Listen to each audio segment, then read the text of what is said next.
चौद्वार कटकवासी एवं जो मैंने आमको सब भल पाए क्या विभिन्न छत्तीस संघर यूनियन सब रही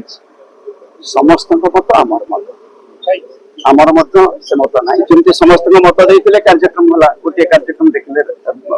विधायक कार्यक्रम देखले समस्त आम पर छाड़ी समस्त जनसाधारण निष्पत्ति सब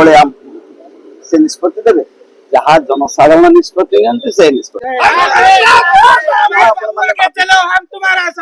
2026-27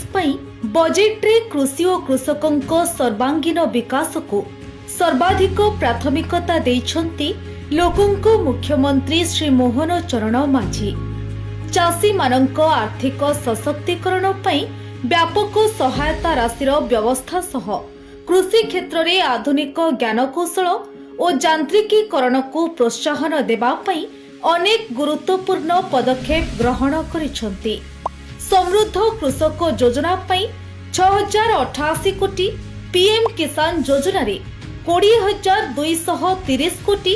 कृषि यांत्रिकीकरण एवं कृषि उद्योग पई 841 कोटी और श्री अन्न अभियान पई 400 कोटी टंकार व्यय बराद करा जायछि।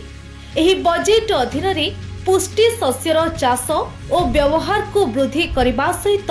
ग्रामीण अर्थनीति को सुदृढ़ करी ओडिशार प्रतिटी कृषक परिवार को एक समृद्ध और आत्मनिर्भरशील भविष्य प्रदान करने को लक्ष्य रखिछंती लोकंक सरकार।